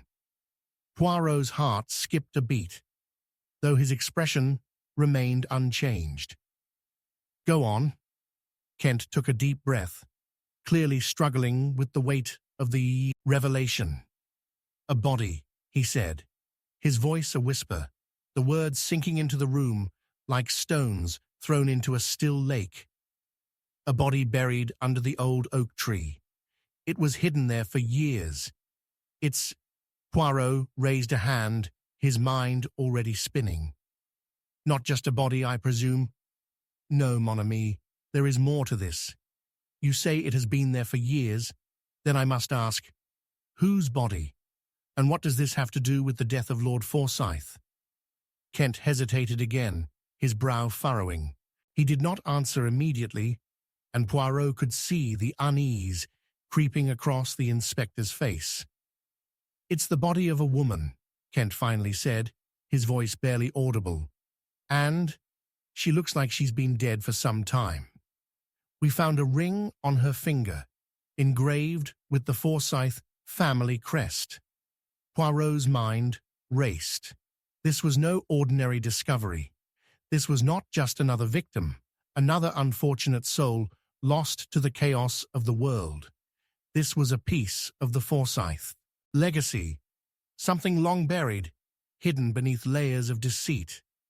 And this woman, whoever she was, had been tied to the family in some way, a fact that could unravel everything Poirot thought he knew about the case. "Take me to her," Poirot said, his voice firm, filled with the unmistakable command of a man who never hesitated. As Poirot and Kent made their way through the grounds of the manor, the rain seemed to intensify, as though nature itself was conspiring to bury whatever secrets lay, hidden in the earth. They reached the old oak tree, its gnarled branches reaching out like skeletal fingers. The ground had been disturbed, a large patch of dirt piled up around the base of the tree, the earth still soft and damp. The body had been unearthed, but left as it was, lying in a shallow grave. It was a woman, her features soft, but her skin pale and mottled with the telltale marks of decay. Poirot crouched down beside the body, his gaze never leaving the lifeless form before him. A single hand remained visible, the fingers stiff and curled in death, and on one of those fingers was a ring, the same ring Kent had mentioned, gleaming in the dim light. Poirot's eyes narrowed as he inspected it. "This woman," Poirot said quietly, his voice almost reverent, was not just any woman. She was important. But to whom? Kent stood nearby, his arms folded across his chest, looking uncertain. We don't know who she is, Poirot, but this ring, it's been in the Forsyth family for generations. It's too much of a coincidence. What if this is tied to Lord Forsyth's death? Poirot stood up slowly, his gaze sweeping across the scene, with the precision of a hawk. This is no coincidence, Inspector. It is the key to understanding everything. This woman died many years ago, long before Lord Forsyth's murder. But her death was not a random one. It was connected to a web of lies and betrayals. Kent was still, his brow furrowed. But how do you know that, Poirot? How can you be sure? Poirot turned to him, his eyes sharp with the clarity of his deduction. Ah, Kent, but you see, I notice the small things. This ring, this insignia, tells me everything I need to know. Someone in the Forsyth family was involved with this woman, and her death was not an accident. It was a murder, one that has been buried under layers of lies, and now it has come to the surface once more. Kent opened his mouth to argue, but Poirot raised a hand to stop him. No more questions. We have a deeper truth to uncover. Come. We return to the manor. Back inside the manor, the investigation took a new direction. Poirot gathered the household members in the grand drawing room, his sharp eyes scanning the faces of the suspects. Each of them had something to hide, and he could feel the tension in the air as they shifted uncomfortably in their seats. It was time to confront the truth. Lady Forsyth, Poirot began, his voice calm but firm. Tell me about this ring. I believe you know its significance. Lady Forsyth stiffened, her hands clasped tightly in her lap. I don't know what you mean, Poirot. It's just an heirloom, a family tradition. Poirot's eyes gleamed with the sharpness of a surgeon's scalpel. Ah, but you see, Lady Forsyth, this ring is not just an heirloom. It is a symbol of something far darker. It marks a connection between your family and the woman buried beneath the oak tree. The room fell silent, all eyes turning to Lady Forsyth. She swallowed hard, her face pale, as she finally spoke. That woman, she was my sister, my older sister, who disappeared many years ago. The confession hung in the air like a dense fog, each word pulling the room deeper into the mystery. Lady Forsyth's voice wavered as she continued. She was involved with my husband, Lord Forsyth. A secret affair. When I found out, I confronted her. But she disappeared, and we all thought she had run away. We never spoke of it again. Poirot's gaze softened slightly as he nodded, but his mind was already racing. But it was not a simple affair, was it? No, Lady Forsyth. It was a lie, a betrayal. And your sister was silenced. Murdered, in fact. Her body was hidden for years, buried in the very ground where her secrets had been kept. The twist was immediate, like a tightening noose. The woman's death had been the catalyst for everything that had followed. Her disappearance, the lies that had been spun, and the web of deceit that had entangled the Forsyth family for decades. But the final twist came when Poirot revealed the true killer. It had not been Lord Forsyth who had killed the woman. No, it was someone much closer. It was the butler, James, who had been in the employ of the Forsyth family for years. He had been the one to bury the body, to protect the family's secret. But why? The answer was simple. For love. James had been in love with Lady Forsyth, and when her sister's affair threatened to destroy everything, he took matters into his own hands. He had killed her to protect Lady Forsyth and to ensure his own place in the family's future. Poirot leaned back, his eyes glistening with the satisfaction of a case solved, the pieces of the puzzle finally falling into place. Ah, but human nature. It never changes, you see. We will go to any lengths to protect our secrets, to bury the truth beneath the lies. But in the end, the truth always finds its way to the surface. As the final pieces of the case came together, Poirot allowed himself a quiet smile. The case was closed. The truth had been revealed, and the lies, long buried beneath the surface, were now nothing but dust. Chapter 12. The Last Word That Unraveled It All. The room was cold. The air, thick with tension, seemed to close in around Hercule Poirot as he sat alone at the grand desk, his fingers lightly touching the edges of the paper before him. The faint sound of the clock ticking echoed through the silence of the room, each second dragging on like a weight upon his chest. He had solved the case, he was certain of it.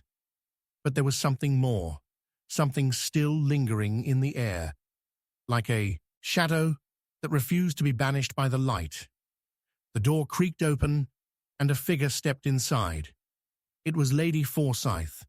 Her face was pale, her hands trembling as she held a small envelope.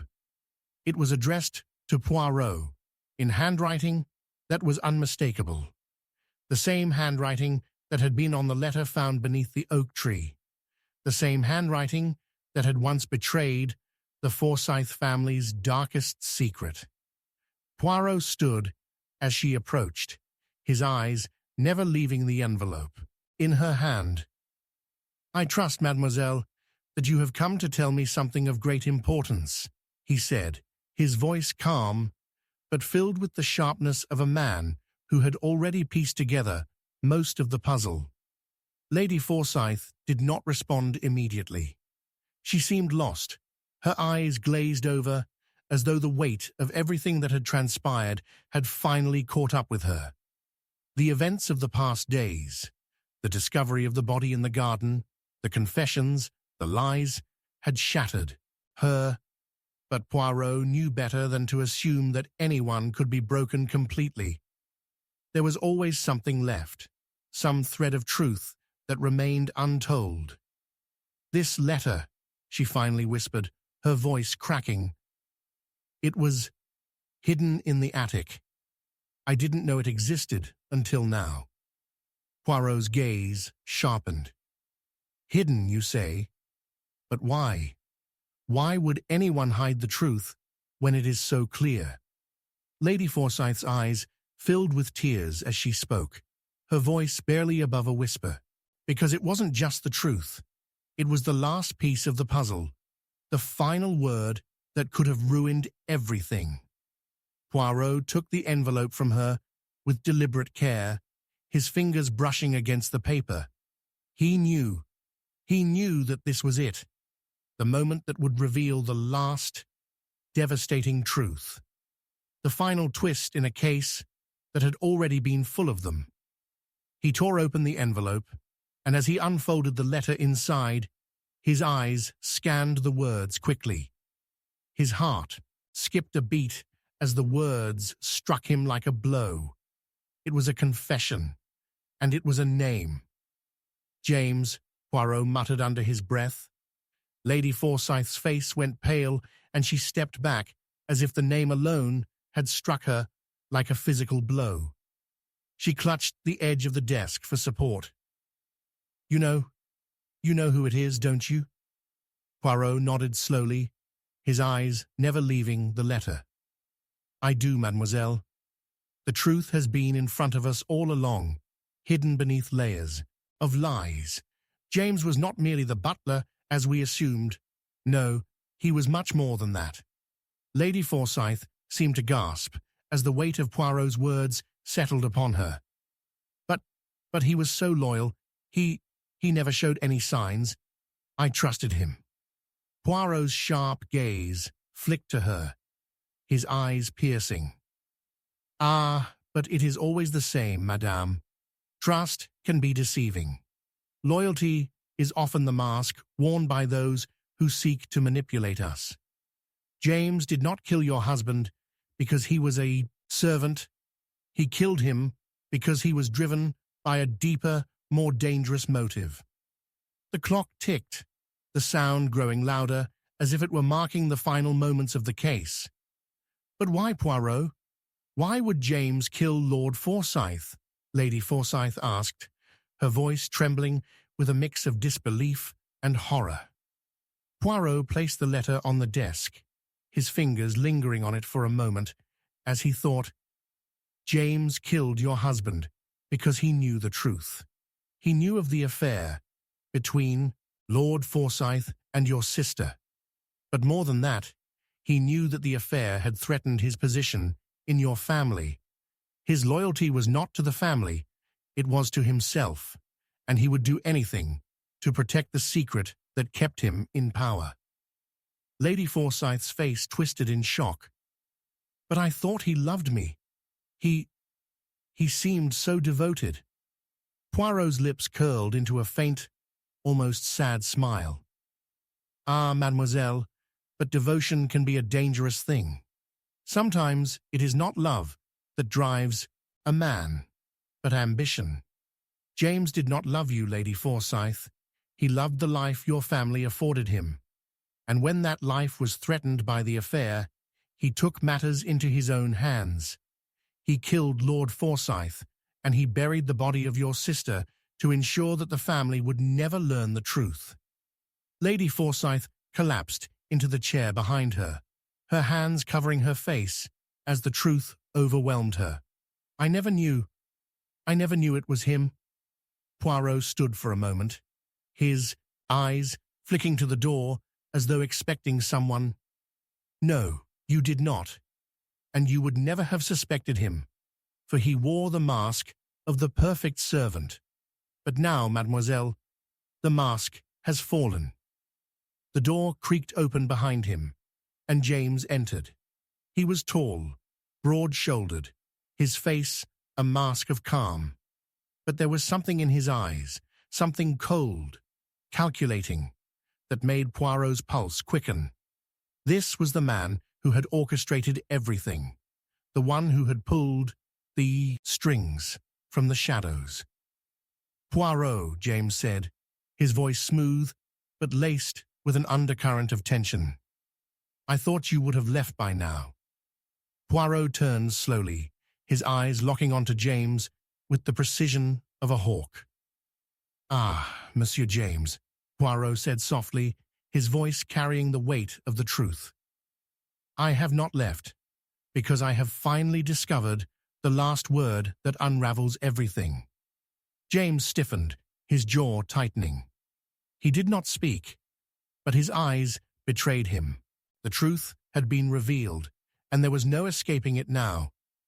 You killed Lord Forsyth, Poirot continued, his voice unwavering. You killed him to protect your secret.